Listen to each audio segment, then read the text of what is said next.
Hello everyone, this is the third lecture at Geometric Mean।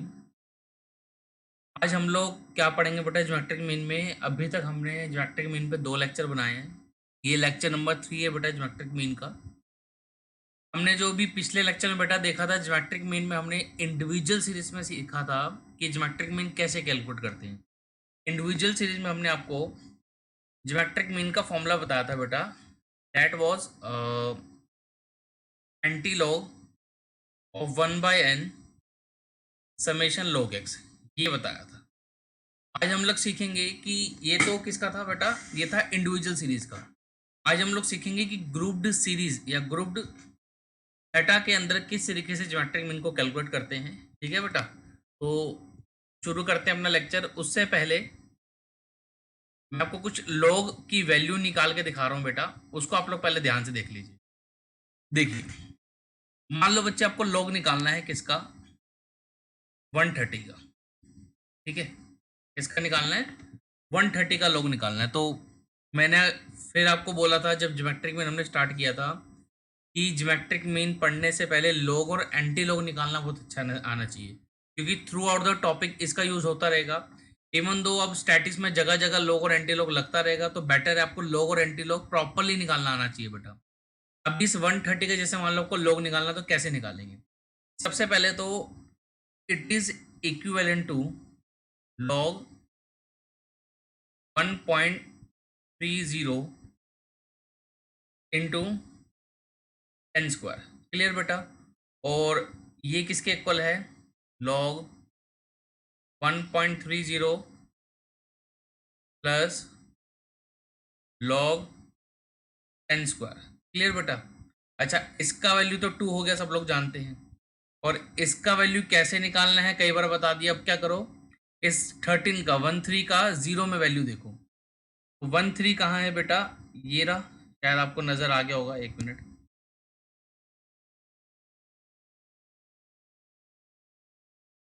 ये रहा बेटा 13 की वैल्यू 0 में देखेंगे, डेट इज 1139। वैल्यू कितना है बेटा, 1139। अब करना क्या है, एक डिजिट के बाद पॉइंट लगा दीजिए।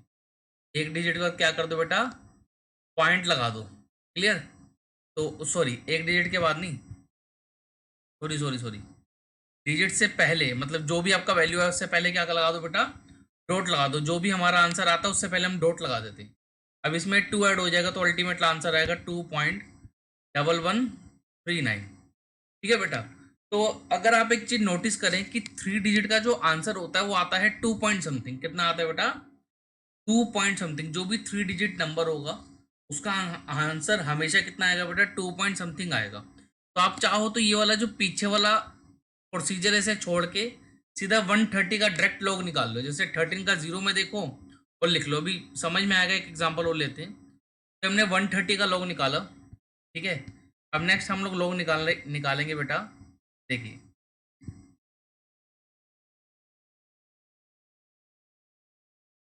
तो जैसे जैसे बेटा आप लोग प्रैक्टिस करते रहेंगे आपको पता लग जाएगा कि लॉग में आपको शॉर्टकट भी मार सकते हैं। जैसे मान लो 135 का लॉग निकालना है, ठीक है। अब इसको अलग से 1.35 लिखने की जरूरत नहीं है, सीधा 13 का 5 में वैल्यू देख लो बेटा। ठीक है, थोड़ा जूम कर देता हूँ मैं इसको। क्या करो, 13 को 5 में देखो। जैसे कि ये आपका 13 है, ये 5 है, इसके कोरस्पॉन्डिंग यहाँ वैल्यू कितना आया, 1303। ठीक है, 1303। तो सीधा सीधा हमने क्या करा, यहाँ पे लिखा 1303, पॉइंट लगा दिया। पॉइंट से पहले क्या लिख दो, 2 लिख दो। 2 क्यों लगाया, क्योंकि 3 डिजिट नंबर है। अभी मैंने आपको लंबा सा प्रोसीजर बताया था, अल्टीमेटली 2 तो ऐड होना ही होना है इसमें। अल्टीमेटली 2 तो ऐड होगा ही होगा। जैसे 130 निकाला था, आपने देखा 130 निकाल तक बाद में 2 ऐड हुआ। ऐसे ही जितने भी 3 डिजिट नंबर हैं सब में लास्ट में 2 तो ऐड होना ही होना है। क्लियर बेटा, जितने भी 3 डिजिट्स नंबर हैं या 3 डिजिट नंबर पॉइंट समथिंग है। जैसे मान लो अगर ये नंबर मान लो 135 ना होकर ऐसा होता 135.6 होता, तो भी इसका आंसर कितना आएगा, 2 पॉइंट समथिंग ही आएगा बेटा। क्लियर। इसका कारण क्या है, इसका बेसिक कारण है, वैसे तो अगर इस कारण को प्रॉपरली जानना है फिर से वही बात, लॉग वाली वीडियो देखो। फिर भी चलो एक बार बता देते हैं एक्चुअली क्या है बेटा, कि आप लोग को पता होगा कि log 1000 का वैल्यू कितना होता है। log 1000 का वैल्यू होता है 3। क्यों? क्योंकि हम इसे लिख सकते हैं 10 क्यूब, इसका आंसर 3 आ जाएगा। अब दिमाग लगाओ, ये क्या है आपका? ये 4 डिजिट नंबर है। एक 4 डिजिट नंबर का आंसर 3 आ रहा है, मतलब 1000 का आंसर 3 आ रहा है। क्लियर? तो 1000 से जितने भी छोटे होंगे, जितने भी मतलब log 100 से लेकर 100 का वैल्यू 2 होता है, log 100 का वैल्यू 2 है, तो 100 से लेकर 1000 के बीच में जितने भी नंबर आएंगे उनका आंसर किसके बीच में होगा? 2 और 3 के बीच में। फिर सुनो, अगर log 100 का वैल्यू 2 है और log 1000 का वैल्यू 3 है, तो 100 और 1000 के बीच में कोई भी नंबर लो, जैसे कि ये। अब 135 क्या है? 135 क्या है? 100 और 1000 के बीच में है, तो इसका आंसर ऑब्वियसली 2 पॉइंट समथिंग ही आएगा। क्लियर? तो 3 डिजिट अगर नंबर है तो आंसर 2 पॉइंट समथिंग ही आने वाला है, ये कंफर्म है। क्लियर? देखिए आगे देखते हैं बेटा, एक आधा नंबर और लेते हैं, ठीक है, जिससे और आपको लोग थोड़ा सा क्लियर हो जाएगा। अब यहाँ आज हम लोग ग्रुप्ड डाटा के ऊपर एक क्वेश्चन करेंगे। ये वैल्यूज मैं इसलिए निकाल रहा हूँ, ये उस क्वेश्चन में यूज होने वाली है, यही सारी वैल्यूज यूज होंगी। 130, 135, ठीक है ना बेटा? तो प्लीज लेक्चर में बने रहिए, स्किप करके मत देखा करो लेक्चर को, फिर बाद में आप लोग कहते हो समझ नहीं आ रहा। तो देखिए, जैसे मान लो लोग इस बार ही मान लेते हैं, चलो 145 है, तो 145 को कैसे निकालेंगे? पहले तो सीधा सीधे आप 2 लिख दो, 2 पॉइंट लगा दो। अब क्या करो, इस 14 का वैल्यू 5 में देखो। 14 का वैल्यू किस में देखा? 5 में देखा। तो आ जाओ यहाँ पे 14 देखा, ये रहा आपका 14। इसको 5 के अंदर देखा, तो डेट इज 5 के, मैं थोड़ा जूम कर देता हूँ। 5 के अंदर जो इसका वैल्यू है डेट इज 1614। कितना वैल्यू बेटा? 1614। बस इसको पॉइंट के बाद लिख दो 1614, तो ये 145 का वैल्यू आ गया। क्लियर? ओके, चलो एक वैल्यू और निकालते हैं, दिख रही है। जैसे मान लो ये 145 ना होके 145 पॉइंट से चलो 6 होता। क्लियर? अब मान लो मुझे इसका आंसर निकालना है, फिर अब दिमाग लगाओ। अब ये जो नंबर है 145, क्या नंबर है बेटा? 145.6 है। ये 100 और 1000 के बीच में, तो ऑब्वियसली इसका आंसर कितना आने वाला है? 2 पॉइंट समथिंग ही आएगा। तो फटाफट से पहले तो 2 लगा दिया। अगर इतना भी दिमाग नहीं काम कर रहा ना, तो ये देखो पॉइंट से पहले डिजिट्स कितनी है। अगर पॉइंट से पहले 3 डिजिट्स है तो यहाँ पे 2 लिख दो। अगर पॉइंट से पहले 4 डिजिट्स है तो यहाँ पे 3 लिख देना। अगर पॉइंट से पहले 4 डिजिट है, मतलब जितनी भी डिजिट है पॉइंट से पहले, एक कम नंबर यहाँ लिख देना, ठीक है? अदरवाइज आप वो लॉन्ग प्रोसीजर भी फॉलो कर सकते हैं, जिसको हमने अपनी लॉग वाली वीडियो में डिटेल में एक्सप्लेन कर रखा है। ठीक है, अब वापस आते हैं क्वेश्चन पे। क्वेश्चन क्या हमारा? हमको कैलकुलेट करना है बेटा 145.6। क्लियर? तो पहले मैंने 2 तो लिख ही दिया, क्यों? क्योंकि पॉइंट से पहले कितनी डिजिट्स है मेरे पास? पॉइंट से पहले 3 डिजिट्स है, मतलब ये एक 3 डिजिट नंबर है, ठीक है ना? और दूसरी भाषा में बोले तो ये 100 और 1000 के बीच का नंबर है, और 100 और 1000 के बीच का अगर नंबर है तो इसका आंसर डेफिनेटली 2 पॉइंट समथिंग आने वाला है, ये हमें पहले से पता है। अब आगे की कैलकुलेशन देखिए कैसे करेंगे। जैसे कि हम्म, अब देखो क्या करना है आपने, इस 14 की वैल्यू 5 में देखो। तो 14 की वैल्यू 5 में कैसे देखेंगे? मैं जूम कर देता हूँ। 14 की वैल्यू 5 में देखी, तो ये रहा 14। इसकी वैल्यू 5 में देखी, कितनी आई बेटा? 1614। तो पहले इसको लिख लिया 1614, 1614 आया। अब क्या करना है आगे? 145.6 था। अब मीन डिफरेंस में 6 देखो, ये रहा। इसके कॉरस्पॉन्डिंग वैल्यू है आपकी 18। कितनी वैल्यू है बेटा? 18। तो हमने इसके अंदर 18 ऐड कर देना है बेटा।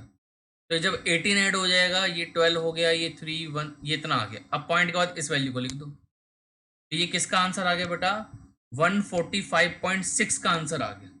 क्लियर? तो आई थिंक समझ में आ गया होगा कि लॉग निकालना तो बहुत सिंपल प्रोसेस है, ठीक है? अगर आप वैसे वो 10 वाले पैटर्न में कन्वर्ट नहीं करना चाहते तो ऐसे भी कर सकते हैं। क्लियर? ये एक शॉर्टकट तरीका है। मतलब देख लो पॉइंट से पहले कितनी डिजिट्स हैं। अगर पॉइंट से पहले 3 डिजिट्स हैं तो आप यहाँ पे पॉइंट से पहले 2 लिख दो। मान लो ऐसा होता, ये होता से लॉग 14.56 होता मान लो, तो पॉइंट के बाद वाला आंसर नहीं चेंज होने वाला है, वो तो यही आएगा।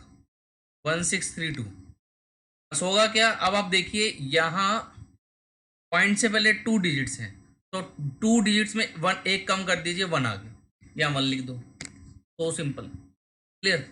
और अगर मान लो आपका डॉट ये यहाँ होता, 1.456 होता, तो आपका पॉइंट के बाद वाला आंसर तो यही रहेगा। अब पॉइंट से पहले इसमें कितनी डिजिट्स हैं, एक डिजिट में एक कम करो, कितना बचा, 0, तो यहाँ 0 लगा दो, ठीक है। ये शॉर्टकट तरीका है, ऐसे भी कर सकते हैं। ये तो वैसे जो हमने लोग लंबा प्रोसीजर बताया है, मतलब लंबा क्या, एक्चुअली वो ठीक है, क्योंकि जब कोई ऊट पटांग से वैल्यू आ गई ना, फिर ये शॉर्टकट काम नहीं करता, तब गलती हो जाती है। वो जो हमने प्रोसीजर बताया है वो बिल्कुल ठीक है, उसको फॉलो करिए, समझ में आएगा, ठीक है बेटा। और बच्चों, अगर आपको हमारी वीडियो पसंद आ रही हो तो लाइक शेयर और सब्सक्राइब करना ना भूलें, और कमेंट बॉक्स में जरूर बताया करो बेटा कि आपको वीडियो पसंद आ रही है या नहीं आ रही, को समझ में आ रहा है या नहीं आ रहा, ठीक है ना। आप लोग जब कमेंट बॉक्स में लिखते हैं, हमको हौसला मिलता है, हमें अच्छा लगता है कि बच्चे वीडियो को देख रहे हैं, समझ रहे हैं, ठीक है। कमेंट बॉक्स में प्लीज़ बताते रहा करो कि आपको वीडियो पसंद आ रही है नहीं आ रही, मेरे पढ़ाने में कुछ कमी है उसको मैं इम्प्रूव करूं, या कुछ भी आपको दिक्कत लग रही है, उसके लिए आप कमेंट बॉक्स में मुझे जरूर बताया करो, ठीक है बेटा। तो अभी हम लोग ज्योमेट्री मीन आगे कंटिन्यू कर रहे हैं। ज्योमेट्री मीन हमने लास्ट जो 2 लेक्चर पढ़े बेटा, उसमें हमने इंडिविजुअल सीरीज को कवर किया था।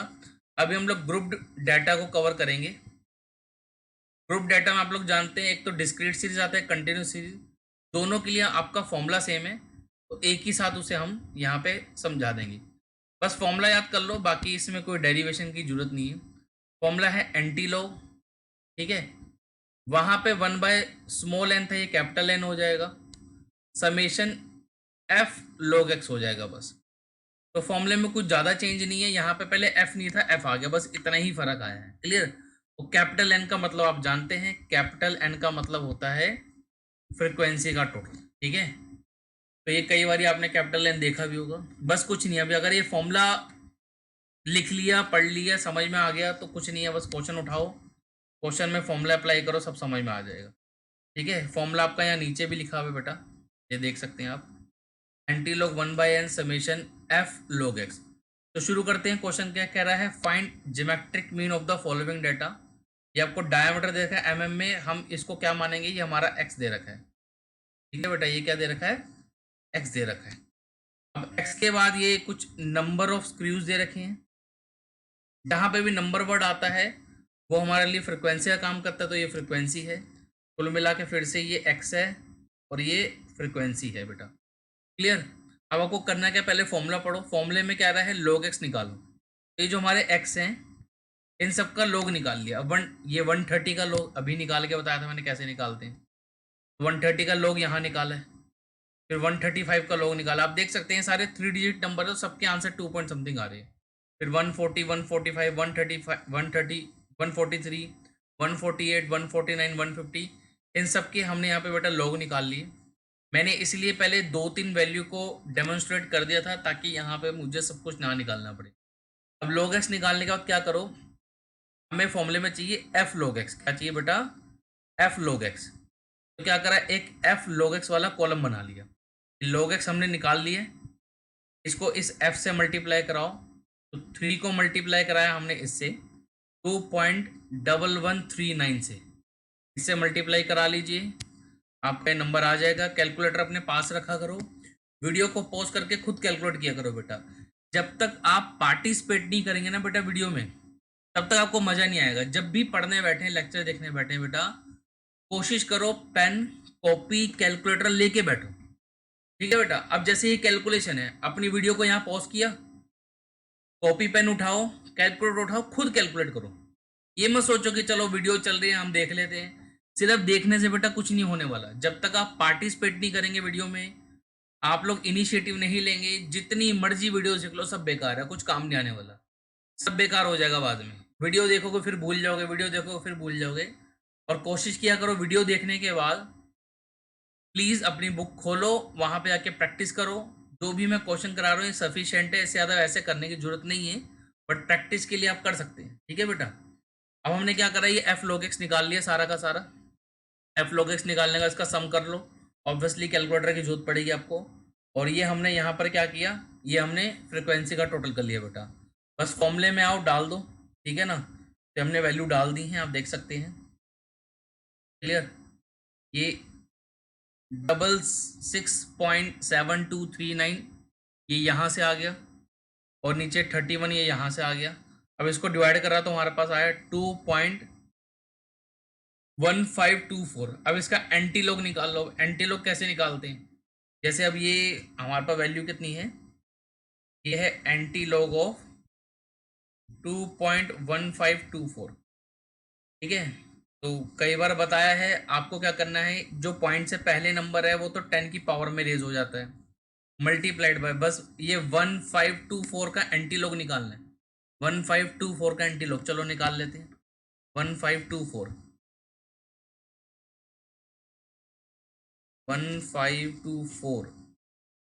कितनी वैल्यू बेटा, 1524, यहाँ लिख देता हूँ मैं एक बार, 1524। तो 15 को ढूंढो कहाँ है, ये रहा, ठीक है। फिर 2 के कॉरस्पॉन्डिंग इसकी वैल्यू देखी, डेट इज 1419, सॉरी 1419, 1419, 1419। ये हमने क्या किया, 15 की वैल्यू 2 में देखी। अब इस 15 की वैल्यू 4 में देखो, मीन डिफरेंस में यहाँ पर इसके अंदर 4 कहाँ है, ये रहा, और इसके कॉरस्पॉन्डिंग शायद वैल्यू ये 1 लिखी हुई है, क्लियर। तो यहाँ पे 1 लिखो और इसको ऐड कर लो, ये आपका 10 इतना आ गया, क्लियर। अब एंटी लॉग में मैंने बताया था इसकी वैल्यू निकालने का, एक वैल्यू का पॉइंट लगा लो, तो आंसर कितना है 1.42 एक्चुअली। 1.42 को चलो आ जाओ यहाँ पे लिख लेते हैं, हमारा क्वेश्चन कहाँ गया, ये रहा। तो 1.42 आया, 1.42। अब एक्चुअली ये कितना है, ये 100 है, तो 100 को इससे मल्टीप्लाई कराएंगे तो कितना आ जाएगा बेटा, 142 आ जाएगा, क्लियर बेटा। तो यही आपका यहाँ पे आंसर भी आप देख सकते हैं। तो ये हमने क्या निकाल लिया बेटा, ये ज्योमेट्रिक मीन निकल गया। तो मैं आशा करता हूँ आपको बेटा वीडियो समझ में आई होगी। मैं फिर आपको बोल रहा हूँ बेटा, ऐसा मत करा करो कि लेक्चर देखते रहे, कोई फायदा नहीं है। कॉपी पेन लेके बैठो, कैलकुलेटर लेके बैठो, वीडियो पॉज करके बीच में कैलकुलेशन किया करो। जब तक पार्टिसिपेट नहीं करोगे वीडियो का मज़ा नहीं आने वाला बेटा, ठीक है। और अगर वीडियो आपको समझ में आ रही हो प्लीज़ कमेंट बॉक्स में जरूर बताएं, और वीडियो पसंद आ रही हो तो बेटा लाइक शेयर और सब्सक्राइब करना ना भूलें। Thank you so much.